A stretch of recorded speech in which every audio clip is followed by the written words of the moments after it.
Glucose is correctly named as D plus glucose. D before the name of glucose represent the configuration, whereas the plus represent the dextrorotatory. मतलब कि ये बोलना क्या चाहता है कि जो हमारा D है वो हमको कॉन्फ़िगरेशन के बारे में बताएगा, और जो हमारा प्लस है वो हमको बताएगा कि वो एक डेक्स्ट्रोरोटरी मॉलिक्यूल है। अगर माइनस आया तो वो एक लिवोरोटरी मॉलिक्यूल है।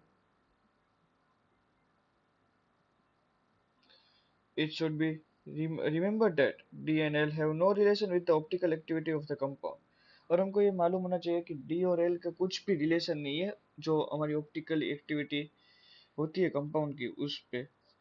They are also not related to letter D and L see in unit 10। मतलब कि हमने जो 10th यूनिट में देखा था वो D और L के भी मतलब कि उससे भी कुछ रिलेशन नहीं है। The meaning of D N L notation is as follows. मतलब कि डी एन एल के बारे में हमको जानना है तो वो क्या होता है वो हम लोग देख लेते हैं। The letter D or L before the name of any compound indicate the relative configuration of a particular stereoisomer of a compound with respect to configuration of some other compound। मतलब कि बात करें कि DNL का मतलब क्या है तो DNL का सिर्फ यही मतलब कि वो हमको रिलेटिव कॉन्फ़िगरेशन बताती है किसका stereo isomers of a compound with respect to configuration of some other compound. मतलब कि रिलेटिव है तो एक कंपाउंड का जो स्टीरियो आइसोमर है उसका रिलेशन मतलब दूसरे कंपाउंड के कॉन्फ़िगरेशन के ऊपर। The configuration of which is known in the case of carbohydrate, this refer to their relation with a particular isomer of glyceraldehyde। मतलब की बात करें कार्बोहाइड्रेट्स में जो हम लोग का कुछ मतलब जिसके साथ रिलेशन लेंगे वो होगा एक isomer of glyceraldehyde. The glyceraldehyde contains one asymmetric carbon atom and exists in two isomers forms। मतलब कि एक ग्लिसरॉल्डिहाइड में एक एसिमेट्रिक कार्बन है मतलब कि जिसमें सिमेट्री नहीं है वो दो आइसोमरिक फॉर्म में होता है, इन एंशियोमरिक फॉर्म में होता है। ये रहा मतलब कि ऐसा बोल ही सकते कि मान लो ये कायरल सेंटर ही बोल सकते, इसलिए वो इनोन्शियोमरिक पेयर बना रहा है।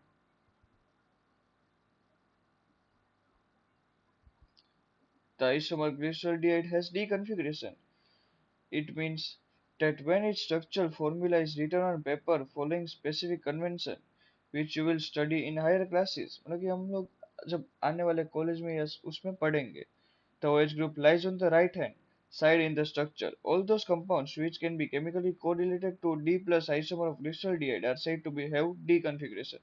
मतलब कि ये जो डी कॉन्फ़िगरेशन है ये एल कॉन्फ़िगरेशन है वो सब रिलेशन में होते हैं किसके, अभी तो ग्लिसरॉल्डिहाइड के रिलेशन में होते हैं, एक आइसोमर है ग्लिसरॉल्डिहाइड का उसके रिलेशन में होते हैं। All this compounds which can be chemically correlated to D plus isomer of glyceraldehyde are said to have D configuration, whereas those which can be correlated to L isomer of the glyceraldehyde are said to have L configuration। मतलब की बात करें कि OH group अगर right side में present है तो D configuration है, और OH ग्रुप जब लेफ्ट साइड में प्रेजेंट है तब L configuration. To have L is on left side as you can see in the structure।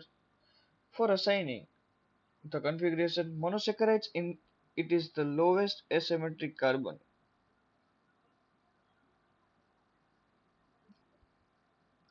It is the lowest asymmetric carbon atom which is compared। As in plus glucose, OH on the lowest asymmetric carbon is on the right side which is comparable to the plus glyceraldehyde, so plus glucose is assigned D configuration। मतलब की बात करें कि जो lowest asymmetric carbon मतलब कि carbohydrates में तो क्या है कि कितने सारे कार्बन है, ग्लिसरॉल्डिहाइड में तो हमने एक कार्बन चूज कर लिया था। तो जो लोएस्ट एसिमेट्रिक कार्बन है ये लोएस्ट एसिमेट्रिक कार्बन ग्लूकोज में, जो कि रिलेट हो सकता है इसके मतलब स्ट्रक्चर में, क्योंकि देखो कि सिर्फ ये सी एच ओ का ही चेंज है और यहाँ पे ये है उसकी जगह पे, तो इसको रिलेट कर सकते हैं। अगर वो राइट साइड में ओ एच प्रेजेंट है तो वो मतलब कि डी ग्लिसरॉल्डिहाइड के मतलब कि ऐसा सिमिलर होगा, जिसके कारण हमें इसे डी ग्लूकोज कहते हैं। So plus glucose is assigned as D configuration. Other asymmetric carbon atoms of the glucose are not considered for this comparison। और बाकी के मतलब कि कोई भी एसिमेट्रिक कार्बन को हम मतलब कि इसके जो हमको कंपैरिजन करना है तो हम लोग यूज नहीं करते. Also, the structure of glucose and glyceraldehyde is written in a way that the most oxidized carbon is at the top. और हम लोग देख रहे हैं कि यहाँ पे जो मोस्ट ऑक्सीडाइज कार्बन है वो हमेशा टॉप पे है. ग्लूकोज की बात करें या ग्लिसरॉल्डिहाइड की बात करें. अभी हम देखते हैं साइक्लिक स्ट्रक्चर ऑफ ग्लूकोज. ये भी कैसे बना ये भी देखते हैं. Structure of glucose explained most of its property, but the following reactions and facts could not be explained by this structure. मतलब कि हमने जो ऊपर वाला स्ट्रक्चर देखा कि इतने सारी प्रॉपर्टी से हमने बनाया था, पर सभी मतलब कि जो हमको चाहिए वो वो फुलफिल नहीं कर पा रहा है. First, despite having the aldehyde group, glucose does not give Skiff test and it does not form the hydrosulfide addition product with NaHCSO3. मतलब कि वो स्किफ टेस्ट भी नहीं देता है और जब जब वो NaHCO3 के साथ रिएक्ट करता है तो वो हाइड्रोजन सल्फाइड भी नहीं देता है. Second, pentacetate of glucose does not react with hydroxylamine indicating the absence of free CHO group. मतलब कि बात करें कि पेंटा एसीटेट मतलब कि हमको पता है कि पेंटा एसीटेट के कारण ही हमको पता चला था कि 5 OH ग्रुप है. तो वो हाइड्रोक्सिल अमाइन के साथ रिएक्ट भी नहीं करते और ये हमको बताता है कि CHO ग्रुप जो है वो फ्री नहीं है. Third, glucose is found to exist in two different crystalline forms which are named as alpha and beta. और हमको जैसे जैसे आगे हम लोग स्टडी करते हैं कि ग्लूकोज के बारे में तो हमको मालूम हुआ कि ग्लूकोज के दो फॉर्म होते हैं crystalline. The alpha form of glucose is obtained by crystallization from concentrated solution of glucose at 303 Kelvin, while the beta form, which have melting point of 423 Kelvin, is obtained by the crystallization from hot and saturated aqueous solution. मतलब कि बात करें कि ये जो दो form बने हैं वो कैसे कैसे बने हैं. जो अल्फा फॉर्म है वो क्रिस्टलाइजेशन किसका किया हमने कॉन्सेंट्रेटेड सॉल्यूशन ऑफ ग्लूकोज का कौन से टेम्परेचर पे 303 केल्विन में. और हम बात करें कि जो बीटा फॉर्म है वो उसे हमने मतलब कि क्रिस्टलाइजेशन किया किसका सैचुरेटेड हॉट सॉल्यूशन का एट 371 केल्विन का.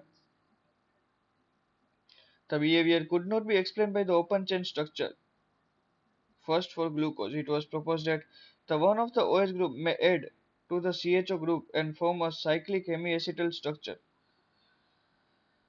मतलब कि मतलब कि ऐसा मान लो कि एक बार बोला कि ऐसा मान लो कि एक OH ग्रुप है वो हम ऐड करते हैं CHO ग्रुप के साथ और वो हम लोग साइक्लिक हेमिएसिटल स्ट्रक्चर बनाते हैं. It was found that glucose form a six-membered ring in which OH at C5 is involved in the ring formation. हम बात करें कि ये जो OH है वो रिंग फॉर्मेशन में पार्ट लेता है. This explains the absence of CHO group and also existence of glucose in two form. और जिससे हमें पता चल गया कि जो हमारा ग्लूकोज है वो दो फॉर्म में एग्जिस्ट कर सकता है. बात करें कि जो हमारा ये OH ग्रुप अगर CHO के साथ जुड़ जाए तो हमको ये भी पता चल जाता है कि जो अपना अल्डिहाइड ग्रुप है वो मतलब कि फ्री नहीं है जो कि वो पेंटा एसिटेट से मालूम हुआ था. These two cyclic form exist in equilibrium with open chain structure. Two cyclic hemiacetal forms of glucose differ only in the configuration of the hydroxyl group at C1 called anomeric carbon. मतलब की बात करें कि जो difference आ रहा है alpha और beta में जो हमारा आइसोमरिक फॉर्म मतलब वो क्यों आ रहा है. हेमिसेटल फॉर्म में दो प्रकार का कॉन्फ़िगरेशन होता है और वो C1 ग्रुप जो कि फर्स्ट ग्रुप के जो OH है उस पर डिपेंड करता है और उसे हम एनोमरिक कार्बन कहते हैं. तो अल्डिहाइड कार्बन बिफोर साइक्लाइजेशन मतलब कि एनोमर्स क्या होते हैं कि जो अल्डिहाइड कार्बन होते हैं मतलब कि C डबल बॉन्ड ये जो कार्बन होते हैं उसे हम एनोमर कहते हैं. मतलब कि जो पहले रिएक्ट मतलब कि साइक्लिक स्ट्रक्चर बनाने से पहले जो हमारे होते हैं अल्डिहाइड कार्बन उसे हम एनोमर्स कहते हैं एनोमेरिक कार्बन कहते हैं. Such isomery that is alpha form and beta form are called anomers. The six member cyclic structure of glucose is called pyranose structure. और जो हमारा सिक्स मेंबर साइक्लिक स्ट्रक्चर है ग्लूकोज का उसे हम पायरोनोस स्ट्रक्चर कहते हैं। और पायरेनोस सी क्यों कहते हैं? क्योंकि वो हमारे एनोलॉजी विद पायरन मतलब कि ऐसे स्ट्रक्चर के साथ हम कंपेयर कर सकते हैं इसे। पायरन is a cyclic organic compound with one oxygen atom and five carbon atoms in the ring. हम बात करें कि जो एक पायरन होता है वो 6 मेंबर का रिंग का होता है जिसमें एक कार्बन मतलब कि 5 कार्बन एटम होते हैं और एक ऑक्सीजन एटम होता है। The cyclic structure of glucose is more correctly represented by the Haworth structure as given below। हम बात करें कि इसका स्ट्रक्चर किस प्रकार से होगा तो हम देख सकते हैं कि ये रहा हमारा साइक्लिक स्ट्रक्चर। और हमने देखा था कि C1 में डिफर करेगा, हमने पहले ही अल्डिहाइड जो कार्बन होता है वहां पर डिफर करता है। तो हम देख सकते हैं कि OH एक में ऊपर है और एक में नीचे है।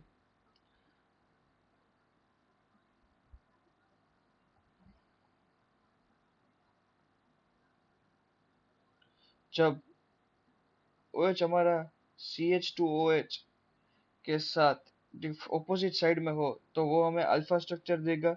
और अगर जो CH2OH और OH सेम साइड में हो तो हमें बीटा देगा। मतलब कि ये याद रखने की ट्रिक है कि अगर 6 कार्बन पे जो हमारा CH2OH है और जो फर्स्ट कार्बन में हमारा OH है वो अगर सेम साइड मतलब कि ऊपर ऊपर दिखे तो हमें वो बीटा स्ट्रक्चर देगा। और वो अगर ऑपोजिट साइड में मतलब कि एक ऊपर और एक नीचे तो हमें अल्फा स्ट्रक्चर देगा। अभी हम बात करते हैं फ्रुक्टोज के बारे में। Fructose is an important keto hexose मतलब की बात करें वो हमारा अल्डो हेक्सोस था। कौन सा? अपना ग्लूकोज। पर ये है अपना keto hexose. It is obtained along with glucose. मतलब कि हमको पता है कि जब हम सुक्रोज का हाइड्रोलाइज करते हैं सुक्रोज को तो हमें वो दो कंपाउंड देता है। एक तो अपना ग्लूकोज जिसके बारे में हमने जान लिया और एक हमको देता है fructose. It is natural monosaccharides found in fruits, honey and vegetables। पर हम बात करें कि ये एक मोनोसेक्राइड है जो कि हमको फ्रूट्स में मिलता है, हनी में मिलता है और वेजिटेबल में मिलता है। In its pure form it is used as a sweetener. It is also an important keto exhaust. मतलब कि हम उसके प्योर फॉर्म में हम उसे स्वीटनर की तरह भी यूज कर सकते हैं। Fructose also has a molecular formula C6H12O6 मतलब कि ग्लूकोज की जैसी उसकी फॉर्मूला है पर स्ट्रक्चर में डिफरेंस आएगा। देखते हैं स्ट्रक्चर में क्या डिफरेंस है। Fructose also has a formula मतलब कि वही है and on the basis of its reaction it was found to contain a ketonic functional group. मतलब कि हमने जैसे देखा था कि ग्लूकोज का स्ट्रक्चर कैसे डिफाइन हुआ था उसी प्रकार से इसका भी मतलब कि उसी प्रकार से डिफाइन हुआ। और जैसे जैसे रिएक्शन हम रिएक्शन करवाते गए तो हमको पता चला कि यहाँ पे कीटोनिक फंक्शनल ग्रुप प्रेजेंट है। कौन से कार्बन पे? Number 2 and 6 carbon in straight chain as in the case of glucose. मतलब कि जैसे ग्लूकोज में था उसी प्रकार से यहाँ पे भी 6 कार्बन स्ट्रेट लाइन में है। Belongs to D series is and is laevorotatory compound. और हमको पता है हमको भी मालूम हुआ कि ये भी डी सीरीज में इलाई करता है। पर वहाँ पे जो हमारे प्लस था ग्लूकोज में यहाँ पे वो माइनस है क्योंकि वो लिवर रोटेटरी है। It is approximately written as the D minus fructose। Its open chain structure is as shown। मतलब ये रहा उसका ओपन चेन स्ट्रक्चर। हम बात करें कि जो अपना ग्लूकोज में क्या था कि यहाँ पे COH था और यहाँ पे H और OH, यहाँ पे OH था और यहाँ पे H था। और यहाँ पे जो डिफरेंस आ रहा है यहाँ पे क्या आ रहा है कि यहाँ पे जो कि सी यहाँ पे अल्डिहाइड ग्रुप की जगह पे यहाँ पे कीटोनिक ग्रुप है वो भी सेकंड कार्बन पे, वहाँ पे फर्स्ट कार्बन पे था। It also exists in two cyclic forms which are obtained by the addition of OH at C5 to the ketonic group। मतलब की बात करें कि ये दो साइक्लिक ग्रुप में प्रेजेंट है by the addition of OH at C5 मतलब कि C5 में अगर हम OH का एडिशन करवाए to the C double bond O group, मतलब कि ऐसे,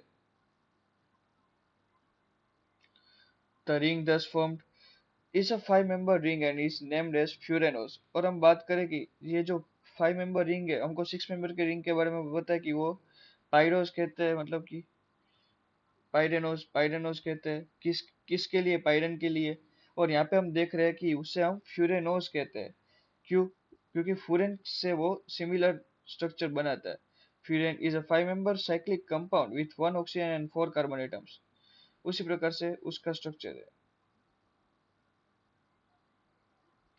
Cyclic structure of two anomers of fructose are represented by the Havet structure as given। मतलब की बात करें कि अभी हावेट स्ट्रक्चर बहुत ही इंपॉर्टेंट है, और ये रहा हमारा हावेट स्ट्रक्चर फ्रुक्टोज का।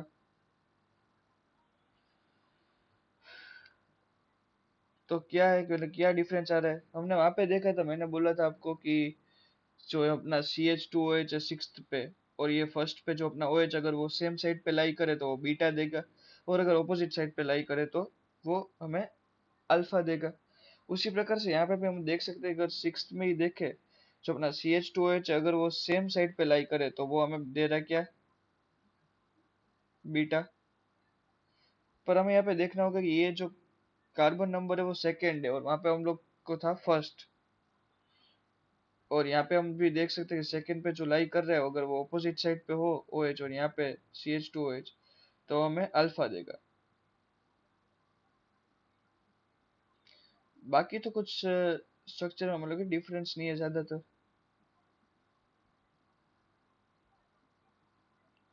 अभी हम बात करते हैं डाइसैकेराइड्स के बारे में।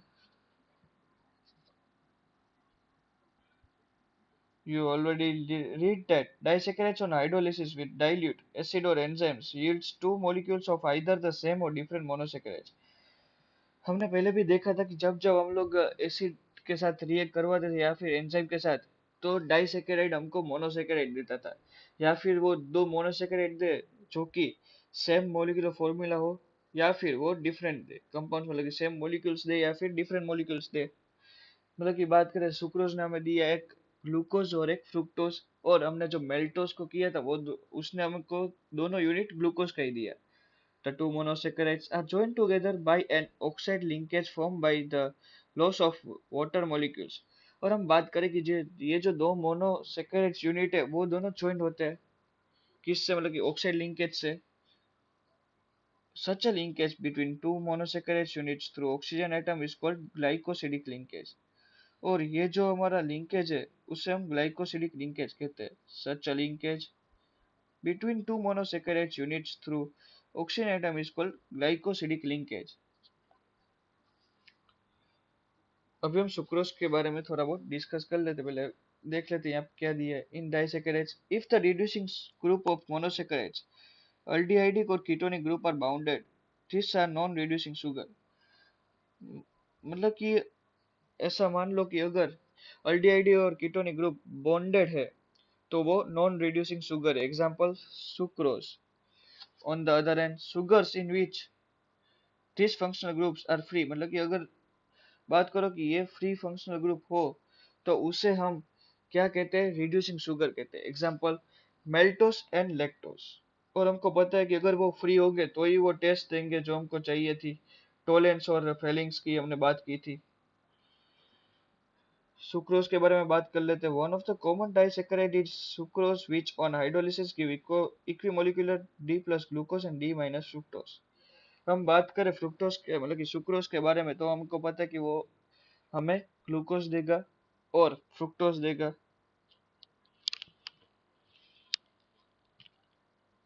सुक्रोज की फॉर्मूला है C12H22O11 प्लस वाटर, हाइड्रोलिसिस करवा तो हमको डी प्लस ग्लूकोज और डी माइनस फ्रुक्टोज मिलेगा। This two monosaccharides are held together by a glycosidic linkage. हमको पता है कि ऑक्सीजन से, मतलब कि ऑक्सीजन ऑक्साइड बॉन्ड के साथ लिंकेज होता है between C1 of alpha D glucose and C2 of beta D fructose।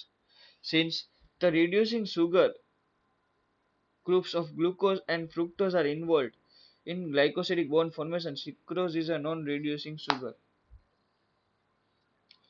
मतलब की बात करें कि जो अपने रिड्यूसिंग ग्रुप है CH और कीटोनिक ग्रुप, वही हमारे बॉन्डिंग में पार्ट ले रहे हैं, जिसके कारण हम उसे नॉन रिड्यूसिंग शुगर कहते हैं। और ये रहा अपना स्ट्रक्चर। मतलब कि कुछ नहीं है, अगर हमको ग्लूकोज का स्ट्रक्चर मालूम हो, अगर और हमको फ्रुक्टोज का स्ट्रक्चर मालूम हो, तो सिर्फ सेकेंड कार्बन पे जो हमारे यहाँ पे था, सेकेंड कार्बन पे ये OH वाला ग्रुप, उसी को ही मतलब कि एक H को वहां से रिमूव कर देना है। और ग्लूकोज के स्ट्रक्चर में बात करें, जो फर्स्ट कार्बन पे यहाँ पे भी एक OH था, तो उसी में से भी एक मतलब कि H को रिमूव कर देना और एक O कॉमन बॉन्ड मतलब कि बन जाएगा यहाँ पे बीच में।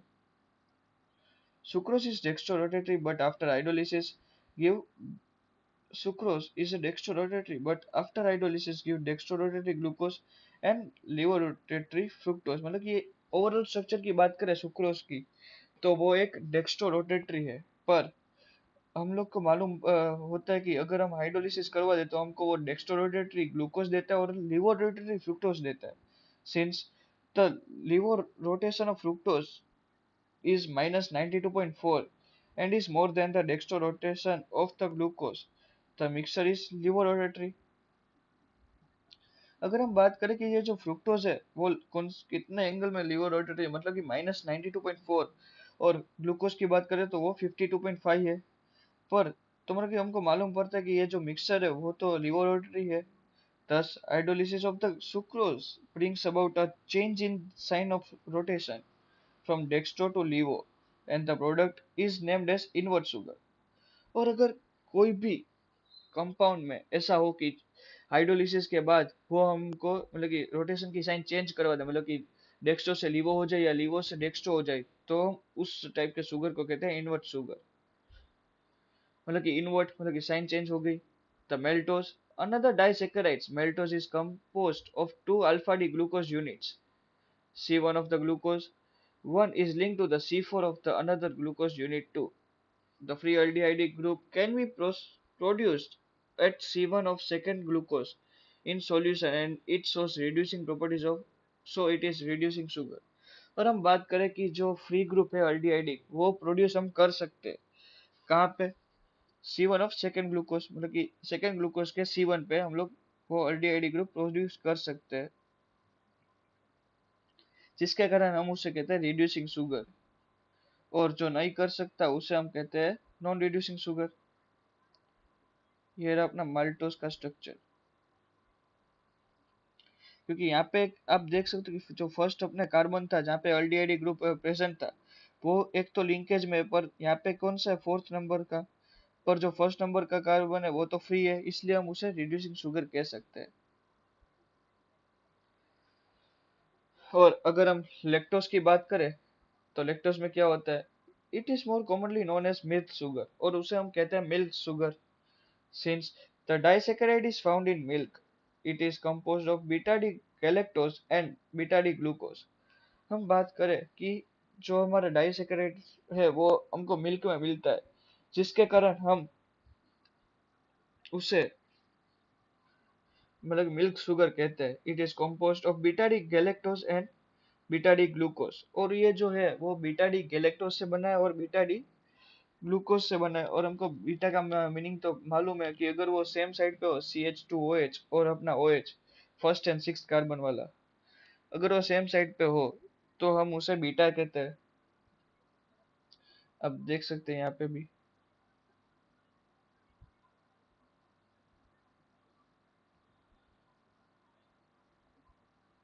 आगे हम बात करें लेक्टोज। लेक्टोज के बारे में बात कर दे तो क्या मतलब क्या होता है, क्या स्ट्रक्चर इसमें क्या होता है कि the linkage is between C1 of galactose and C4 of glucose। The free aldehyde group may be produced at C1 of glucose and hence it is also reducing sugar।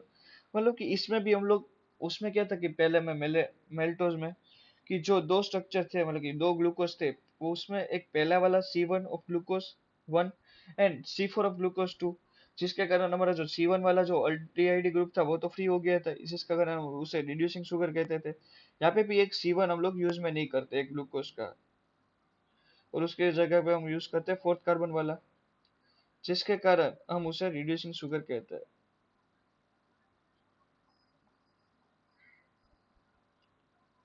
Now let us talk about polysaccharides. Polysaccharides contains a large number of monosaccharides units joined together by the glycosidic linkage. These are the most commonly encountered by carbohydrates in nature. These mainly act as a storage or structure materials. Food storage or structure materials. Starch की बात करें, starch is the main storage polysaccharides of plants. मतलब कि starch जो है वो एक main storage polysaccharide है किसका, plants का. It is the most important dietary source for human beings. मतलब की बात करें, ये इसके कारण ही प्लांट्स प्रोड्यूस करता है फूड को, और जिसके कारण हम लोग प्लांट्स को अगर खाते हैं तो वो हमारे डाइटरी मतलब कि डाइटरी प्लान में आते हैं, source of human beings. High content of starch is found in cereals, roots, tubers and some vegetables. मतलब की बात करें कि स्टार्च का ज्यादा मात्रा में कहाँ पाया जाता है, तो मतलब कि सीरियल्स में पाया जाता है, fruits, tubers and some vegetables. It is a polymer of alpha glucose and consist of two components, amylose and amylopectin. हम बात करें कि वो जो बना होता है, मतलब कि क्या क्या होता है उसमें, स्टार्च में, वो पॉलीमर ऑफ अल्फा ग्लूकोज है और उसके दो कंपोनेंट्स है, amylose and amylopectin. Amylose is water soluble component which constitutes about 15 to 20% of starch. हम बात करें कि अमाइलोज है वो एक वाटर सोल्यूबल है और जिसमें 15 से 20% स्टार्च पाया जाता है. Chemically amylose is a long unbranched chain with 200 to 1000 alpha D glucose units held together as C1C4 glycosidic linkage. हम बात करें कि जो अमाइलोज है वो एक लॉन्ग लॉन्ग अनब्रांच चेन है किसकी, 200 से 1000 अल्फा डी ग्लूकोज की, जो कि C1C4 लिंकेज से जुड़ा होता है, L together. Amylopectin, amylopectin is insoluble in water and constitutes about 80 to 85% of starch. It is branched chain polymers of alpha D glucose unit is in which chain is formed by C1C4 glycosidic linkage, whereas branching occurs by C1C6 glycosidic linkage. मतलब कि बात करें कि अमाइलो, अभी तो हमने amylose के बारे में देखा, तो अभी हम देखते हैं अमाइलोपेक्टिन के बारे में. उसमें 15 से 20% होता है, हमको पता है कि जो हमारा अमाइलोस है, और तो अमाइलोपेक्टिन में क्या होगा, 80 to 85. It is branch chain polymers of alpha D glucose, और ये भी अल्फा डी ग्लूकोज का ही ब्रांच चेन पॉलीमर है, which is formed by C1C4 glycosidic linkage, whereas branching occurs by C1C6 glycosidic linkage. अभी हम अमाइलोस के बारे में देख लेते हैं स्ट्रक्चर. हमको पता है कि वो C1C4 ही होगा, अमाइलोस में तो लिखा हुआ है C1C4 ग्लाइकोसिडिक लिंकेज. तो ये रहा C1C4, यहाँ पे भी C1C4, और 200 से 1000 यूनिट का मतलब ये होता है, ये 200 to 1000.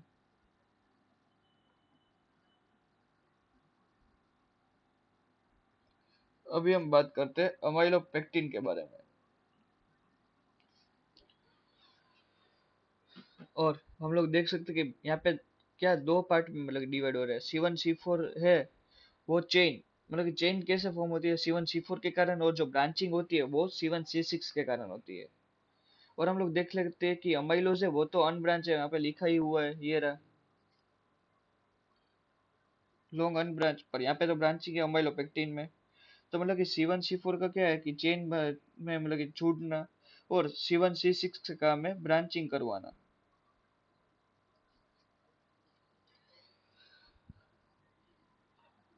Cellulose, cellulose occurs exclusively in plants. मतलब सेल्यूलोज की भी बात करें तो वो भी प्लांट्स में मतलब कि, and it is most abundant, मतलब कि थोड़े बहुत मात्रा में प्लांट्स में पाया जाता है, थोड़े बहुत मात्रा में नहीं, मतलब कि पूरा मतलब कि ज्यादातर प्लांट्स में ही पाया जाता है सेल्यूलोज की बात करें तो.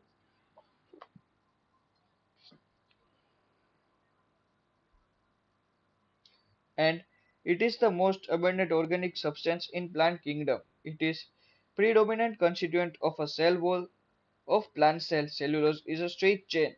मतलब कि बात करें कि वो एक्सक्लूसिवली मतलब कि ज्यादा मतलब प्लांट्स में ही पाया जाता है, और वो एक अबेंडेंट ऑर्गेनिक कंपाउंड है, मतलब कि सबसे ज्यादा अबेंडेंट ऑर्गेनिक कंपाउंड है और सब्सटेंस है किसमें, प्लांट किंगडम में। It is predominant constituent of a cell wall of plant cell, मतलब कि वो ज्यादातर सेल वॉल में पाया जाता है। Cellulose is a straight chain. हम बात करेंगे सेल्यूलोज कैसा चेन है, मतलब स्ट्रेट चेन है। अभी तक हमने देखा वो सब अल्फा लिंक थे, यहाँ पे अल्फा लिंक। अभी हम देखते हैं बीटा लिंक के बारे में। Polysaccharides composed only of beta-D glucose units which are joined by glycosidic linkage C1 of one glucose and C4 of next glucose unit। मतलब की बात करें कि यहाँ पे क्या होता है कि अमाइलोज में क्या था कि C1 C4 लिंकेज था, पर वो जो था वो अल्फा अल्फा लिंकेज था। और यहाँ पे हम देख सकते हैं कि बीटा लिंकेज है। बीटा लिंकेज का मीनिंग हमको पता ही है। ग्लाइकोजन की बात कर देते हैं अभी। Carbohydrates are stored in animals body as glycogen. It is also known as animal starch because its structure is similar to star amylopectin and is rather more highly branched. हम बात कर सकते हैं कि जो ग्लाइकोजन है उसे हम एनिमल स्टार्च कहते हैं। क्यों? क्योंकि अमाइलोपेक्टिन का जो स्ट्रक्चर है वो समवॉट सिमिलर है ये हमारे ग्लाइकोजन से। It is present in liver, muscles and brain. When the body needs glucose, enzymes breaks the glycogen down to glucose and glycogen is also found in yeast and fungi। हम बात करें कि हम अगर हमारे बॉडी को कुछ ग्लूकोज की कमी है तो क्या होगा कि अमाइलोज है, मतलब कि एंजाइम से वो ग्लाइकोजन को ब्रेक कर देगी ग्लूकोज में। और ग्लाइकोजन की बात करें तो वो यीस्ट एंड फंगाई में भी पाया जाता है। अभी हम बात करते हैं importance of carbohydrates. Carbohydrates are essential for life in both plants and animals. हम बात करें कि कार्बोहाइड्रेट्स एक मोस्ट इंपॉर्टेंट या एसेंशियल बोल सकते हैं लाइफ बचाने में, मतलब लाइफ को एग्जिस्ट करवाने में। किसमें? प्लांट्स एंड एनिमल्स में। They form a major portion of our food. जो भी हम लोग फूड खाते हैं उसका मेजर पार्ट हम लोग कार्बोहाइड्रेट्स लेते हैं। Honey has been used for a long time as an instant source of energy by Veds। मतलब कि हमारे वेदों में भी इसके बारे में बोला गया कि जो हनी है उसे हम यूज करते हैं एनर्जी, मतलब कि एनर्जी गेन करने के लिए सबसे ज्यादा। In Ayurvedic system of the medicine, carbohydrates are used as a storage molecules as a starch in plants and glycogen in animals। और हमको पता है कि जो स्टार्च जो प्लांट्स में काम करता है वही ग्लाइकोजन एनिमल्स में काम करता है। Cell wall of bacteria and plants is made up of cellulose. हमको पता चल गया था कि जो हमारे सेल वॉल से उसमें मेजर जो कॉन्स्टिट्यूएंट है वो सेल्यूलोज है। We build furniture etcetera from cellulose in the form of wood and cloth ourselves with cellulose in the form of cotton fibers। They provide raw materials for many important industrial like textiles, paper, liquors and breweries। मतलब कि इसका ऐसा देखो तो cotton fibre में भी काम आता है, बाद में टेक्सटाइल्स में, पेपर्स में, लिक्वर्स में, ब्रेवरीज में। Two aldo pentose that is D ribose and two deoxy D ribose, जो कि हम 14.5.1 में बात करेंगे, are present in nucleic acid. Carbohydrates are found in biosystem in combination of many proteins and lipids. तो हमारे यहाँ पे कार्बोहाइड्रेट्स का सेक्शन खत्म हुआ और हम नेक्स्ट लेक्चर में डिस्कस करेंगे प्रोटीन्स के बारे में।